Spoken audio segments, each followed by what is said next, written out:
E aí pessoal, tudo bem? Eu sou nutricionista e professor de Educação Física Diego Freitas e hoje vou falar com vocês sobre a necessidade de se suplementar proteínas para praticantes de atividade de endurance, ou seja, corrida, bicicleta, natação, né, ou mesmo um triatleta, né? Não a nível de atleta de alta performance, hoje eu vou falar mais a nível de praticante mesmo, porque é o artigo que eu vou utilizar de base aqui, um artigo de 2020, né, tá fresquinho aí, publicado pela Clinical Nutrition, né, que é uma revista internacional relevante. Eles fizeram uma revisão de literatura com outros 19 estudos, né, que verificaram a necessidade ou não, a vantagem ou não de se suplementar, né, a proteína para esses praticantes de atividade física que não eram atletas. Isso é importante, isso vai implicar na discussão dos dados, como eu vou dizer.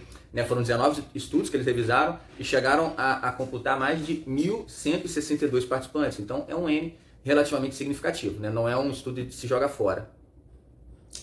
Então eles queriam avaliar se a pessoa que só praticava atividade física, né, fazia lá sua corridinha, ou fazia sua corrida e suplementava, qual dessas pessoas teria mais resultado. Eles avaliaram principalmente capacidade aeróbica, né, massa muscular e assim, o contrarrelógio mesmo, a performance na corrida.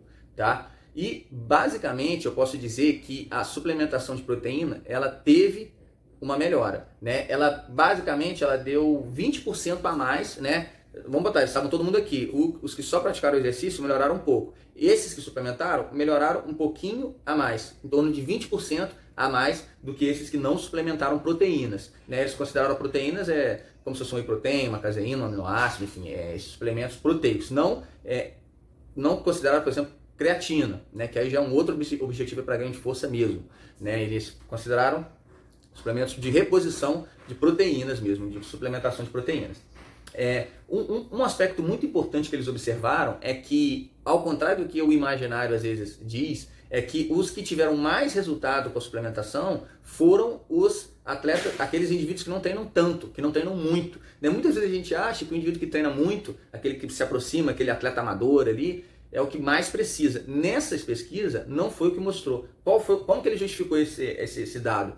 Ele disse o seguinte: aqueles que treinam com alto volume, com alta intensidade, muito provavelmente eles já chegaram no limite, né, de uma performance para aquele nível de treinamento. Então a suplementação fazia algum efeito, mas fazia menos efeito, né, fazia pouquinho efeito. Agora aqueles indivíduos que não treinavam tanto, que treinavam um pouco menos, eles ainda tinham muito lastro para melhorar. Então o efeito potencial da suplementação nesses indivíduos era maior, ao contrário do que a gente imagina, né? Aí uma hipótese que eu trago da minha experiência prática como treinador, como atleta, para colaborar com essa explicação dele, que não foi o artigo que disse, foi o que eu estou dizendo, tá? Provavelmente eu acredito que esses indivíduos mais bem treinados, eles provavelmente também possuem uma alimentação mais equilibrada, porque para fazer um alto volume de treino, um treino intenso, você precisa se organizar melhor, você precisa organizar a sua vida, seu trabalho, seus horários de treino, né? Então provavelmente esses indivíduos também organizam a sua alimentação geral e consomem proteínas em todas as outras refeições, de modo que essa suplementação não fizesse tanta diferença. Por quê? Porque eles já tinham um bom aporte, né? Ao passo que esses indivíduos que treinam menos, geralmente se organizam menos, são menos disciplinados, e provavelmente faltava proteína na alimentação deles. Então, com esse suporte da suplementação, eles conseguiram um resultado mais significativo, né? Então, isso é uma hipótese. Pela minha experiência prática, eu vejo aqueles indivíduos que treinam muito, geralmente eles já são muito preocupados com a alimentação, eles já fazem esse controle por si próprios ou com alguma ajuda profissional, né?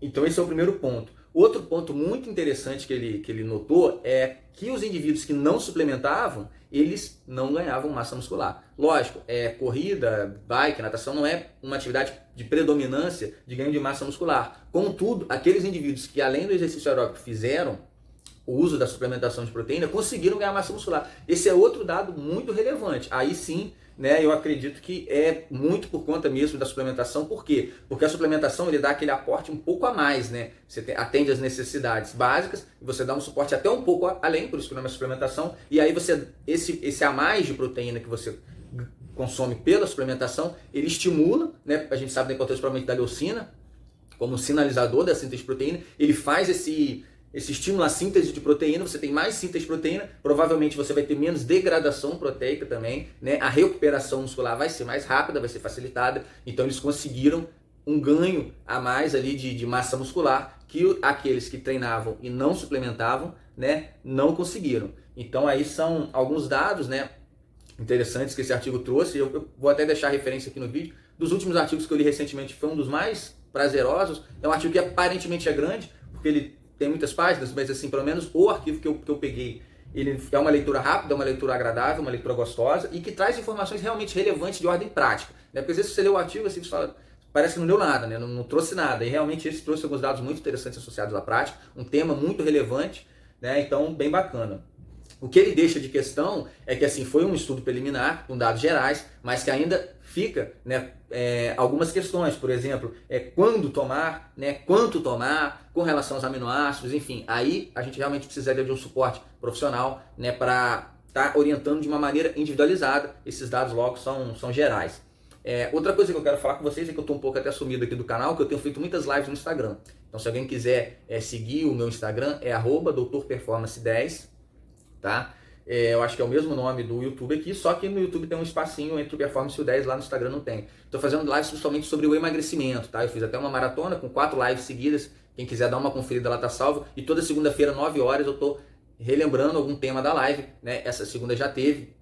Então quem quiser acompanhar, ou se souber alguém, indica lá no Instagram. E eu estou também com um grupo de WhatsApp, onde eu estou voltando informações sobre esse tema do emagrecimento, tá? Principalmente voltado à inserção de hábitos saudáveis, né, na vida dessas pessoas, para que assim a médio e longo prazo ela consiga um emagrecimento saudável. Então era isso que eu queria falar por hoje, galera. Um abraço aí, deixa seu comentário, curte, comenta, se inscreve no canal. Abraço!